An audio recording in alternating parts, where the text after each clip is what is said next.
Hey, everybody, welcome back to the podcast, Ignite Your Glow. And it's your host, Jessica Harris, your favorite empowerment life coach. And we are back with a brand new episode. Listen, last week I took a few days off to just rest and to relax. And let me tell you, your girl here needed it. Now, I wish I did record something, especially because you guys, it was the month of November and we were getting around family. And I wanted to wish you all just a good time of just being able to reunite with loved ones. So, that being said, I hope you got a chance to really relax last month, to eat some good food, and just to hang out with your family and friends. Now, let's get into the month of December. I don't know about you, but I know for me, it's the ending of the year. And you guys, it feels like it's been lift off time, busier than ever. But I also have been working on a brand new project, which I'm super excited to announce to you guys later on in this episode. So definitely tune in further. But before we get into that specialty there, let's dive into today's actual conversation. And we're going to be hitting some sore spots for some of you guys. Listen, this is that table talk conversation. You know, when we sit at the table and we talk that heart to heart right quick and let you in on some things about yourself that you're doing that may need to change. Yeah, girl, this is that type of conversation. So, no, it's not meant for your feelings to get hurt, but it is definitely meant for you to do some assessments and kind of take a double look on what it is that you find yourself currently doing and maybe thinking about the things that you can begin to change as well in the process. So, let's talk about it. It's your habits. Ooh, we. Listen, I'm saying the ooh wee part before we even get into it because I know for me, I remember someone saying, if your preacher's preaching something and you can't agree with it, all you gotta do is say ouch. And I'm prepared for the ouches on this one because as I was writing this out, I tried to sit there and acknowledge a few ouches of my own because I'm just like you.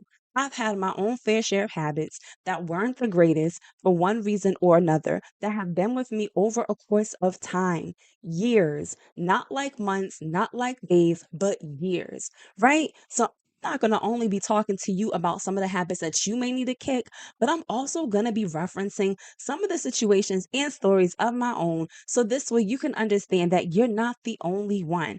But here's the bonus of it. Not only am I going to talk about what I've been through regarding some of these habits, I'm also going to give you a few tips on how you can begin to kick them.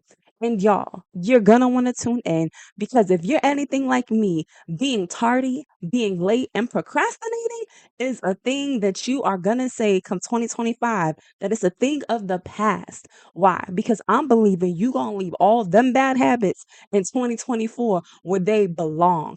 Period. Case closed. So let's get into this. I know there's people who are gonna probably tune in and be like, well, you're da da da da da. You're from X group. You're this race. You're this nationality. They're known for being late all the time. They're known for being late to parties. They're known for being the last one in to walk through a door. They're known for being late to their own weddings. They're known for being late to their own X, Y, and Z. And y'all, I have been there.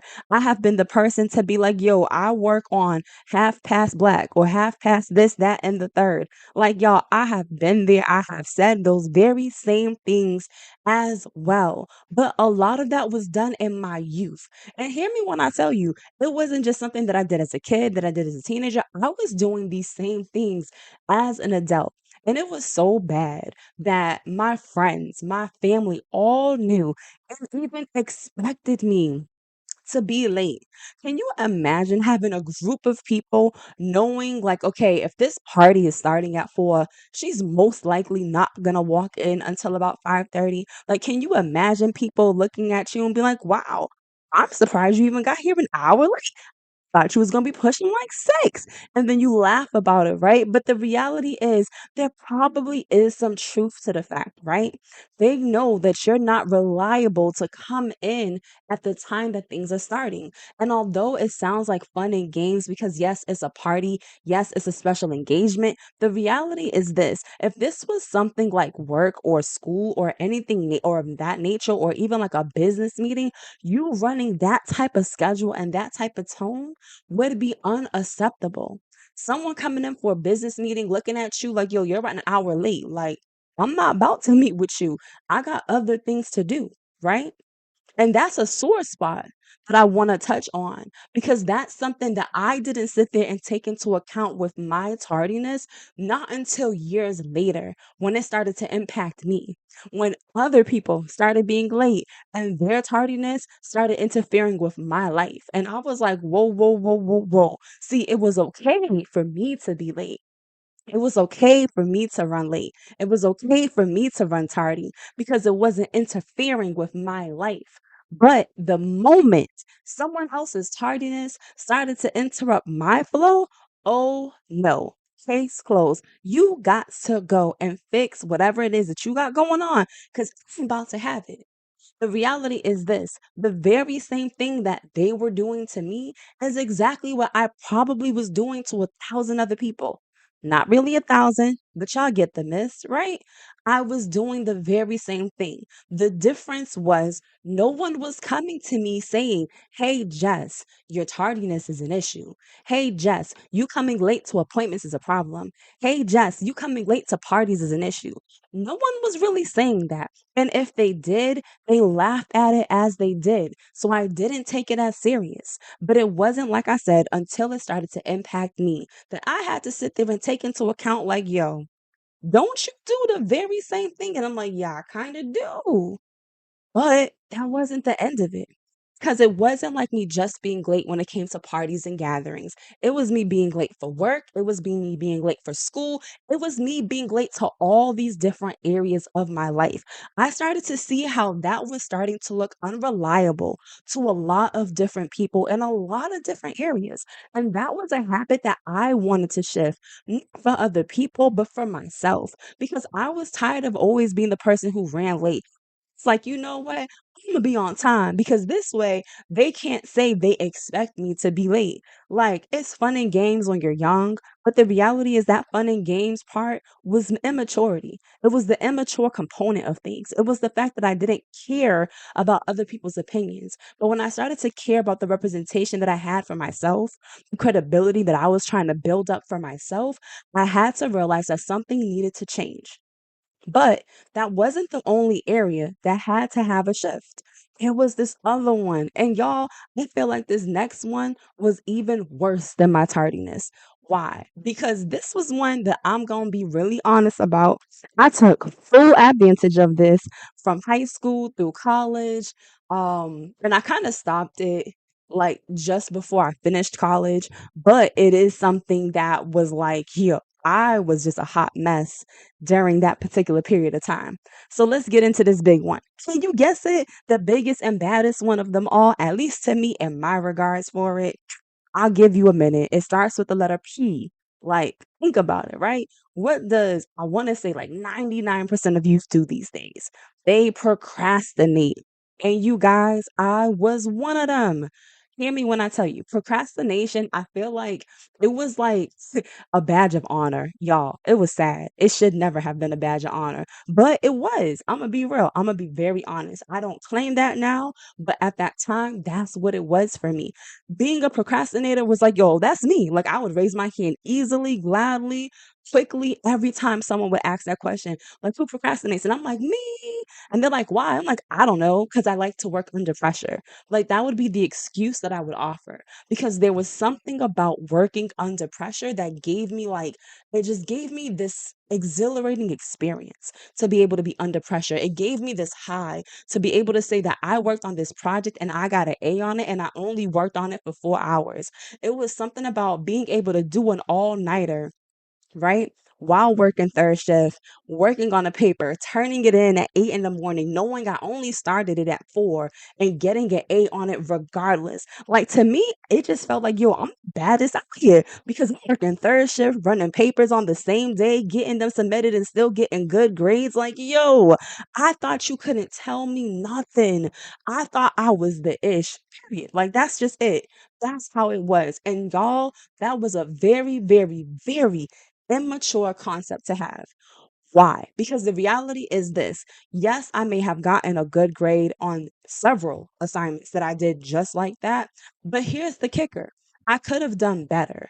I could have done better, not in the regards of getting higher than an A, but I could have brought in more quality work.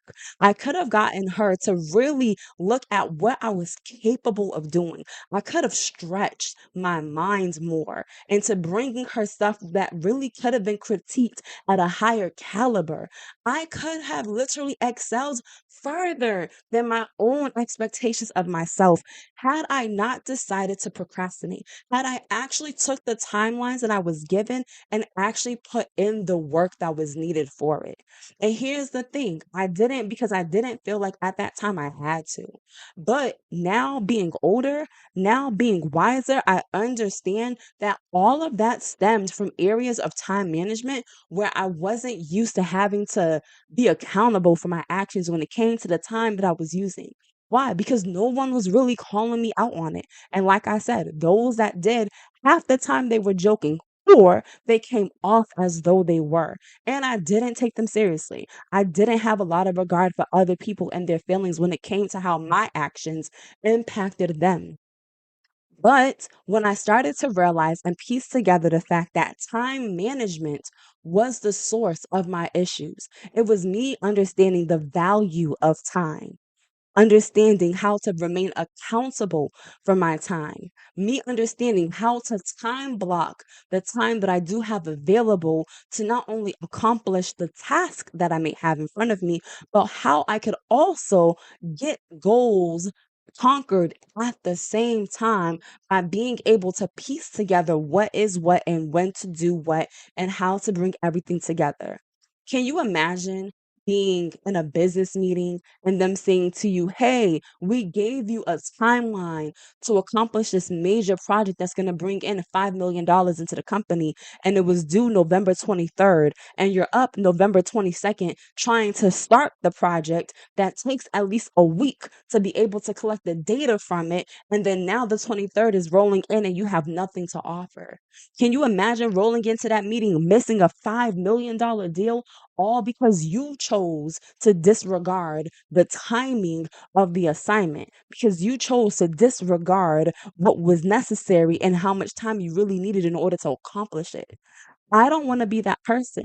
It was one thing to fumble the ball in high school. It was one thing to fumble my time when it came to college. But it's a different game plan when you're trying to be a business owner, when you're trying to come up with products, when you're selling services, when you're bringing things to other people, when you are displaying who you are and your credibility unto others who don't know you, but may have the opportunity to look at you and say, I got someone in mind that could work with you, but your characteristics, your mannerisms, your ability to show up as credible and dependable is in question because of the way that you value your time. I would hate to look at someone and say, you have everything that I'm looking for, but there's something about the way that you mismanage time that isn't really working for me. Because it's not that you don't have the gifts or the qualities, but there's something about the way that you handle yourself and the credibility isn't quite there for me. I want you to take that part in for a moment.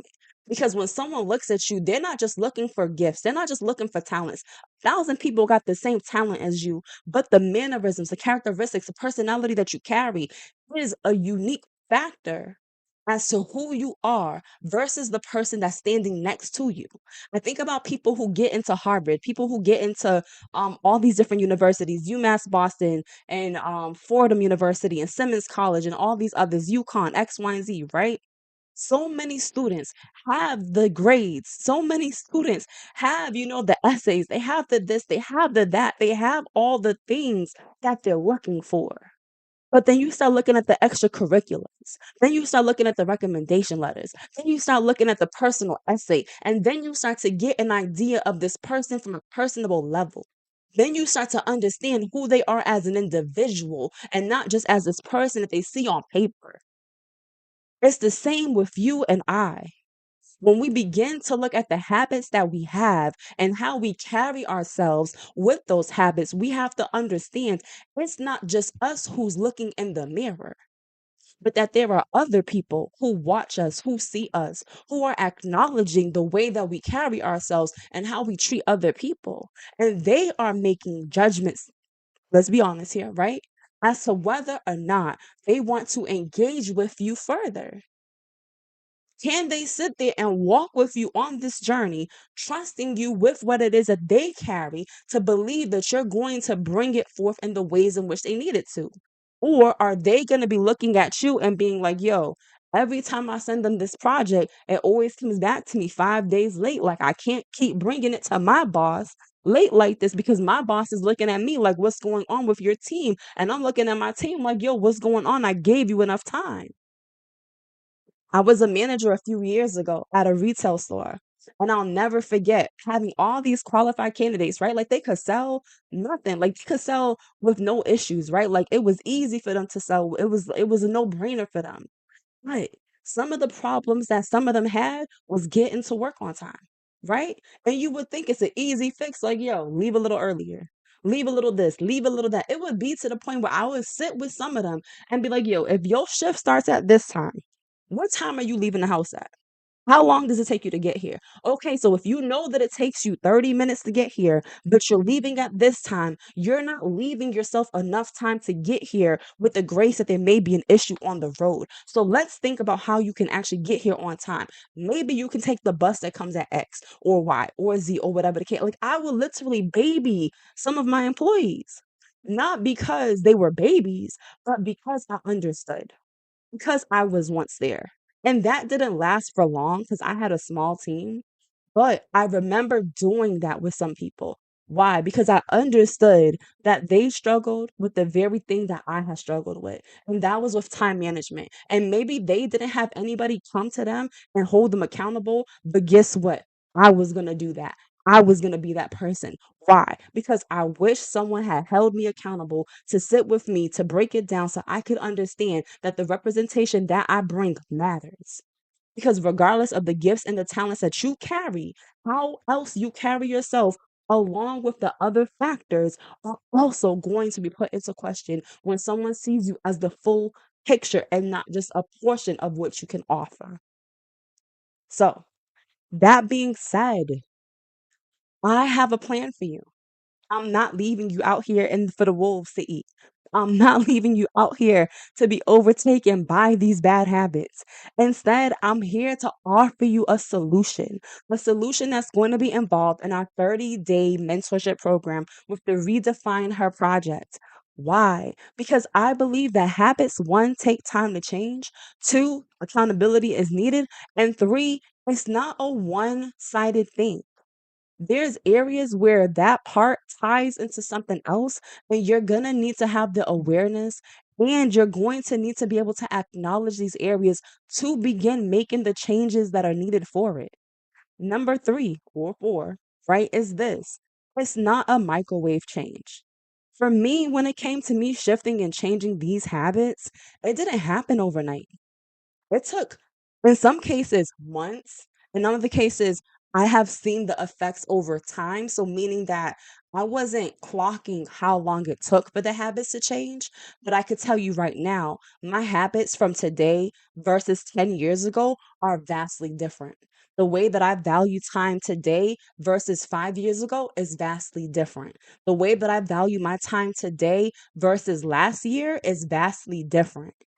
Each year there's been growth and development. And that should be the same with you. You shouldn't have the same mindset today as you had 10 years ago. You shouldn't have the same mindset today as you had 5 years ago. You should be able to say, I look at things differently from a different perspective, a different viewpoint, because I have grown and I have excelled and I have learned and I have matured. That is what you should be looking for. You should be looking for the growth in your excellency that is going forth each and every single day and every year. That is why I'm saying that yes, we're in 2024. Yes, 2025 starts next month, but you don't have to wait till 2025 to start these changes. You can start them today. You don't need to procrastinate on this changing of the habit that you have. You can start right now, like today, right now, for real. And here's the bonus. Our program starts December 12th of 2024. It's 4 weeks, 4 sessions, which is going to allow you to not only to learn about making more positive habits and changes, but you're also going to be able to lay down a firm foundation when it comes to routines. You're going to learn to create attainable goals. And we're also going to be looking into embracing your story and leveraging your experiences. Listen, while you are the expert.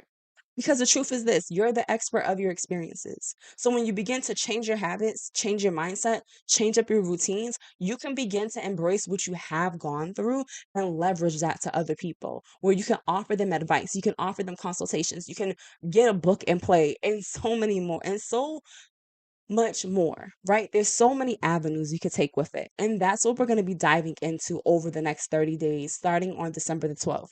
And I wanted to do this because I understand that having a community of other women with you empowers you, helps you, and it holds you accountable. Some people have tried to make these changes on their own, and maybe you've gotten to X point, but maybe you need someone in your corner who's cheering you on and also who is able to see the things that you can't see. Let's be real. When we're driving in a vehicle, there's blind spots. I can't see every corner of my car, right? Unless I have the fancy camera that can see the 360-degree view from up top. That is different. But if I don't have that, then I can't see every side of my vehicle. I can't see the areas where I'm missing at. So having someone with you walking on this journey who can see that for you is a blessing and it's needed. We all need someone who can help us in this journey of life, period. Why? Because we're not meant to travel this journey on our own. So, join us for this journey. I'm really pumped. I'm very excited. The link is going to be in the description box, or you can check it out on my website, www.igniteyourglow.com. And you guys, let's get it. Let's go. Them habits, don't worry. I told you it was going to be an ouch moment or two today, depending on where you are. But here's the kicker, you don't have to do this alone. We're going to be walking with you in this journey, helping you get off of the couch from those old habits and getting into a place where you can begin to embrace the new ones. It's not going to be fast, but it will allow you the opportunity to put the new habits into practice. And the practice is what leads to progress. And the progress is what eventually will lead to the changes that you are seeking.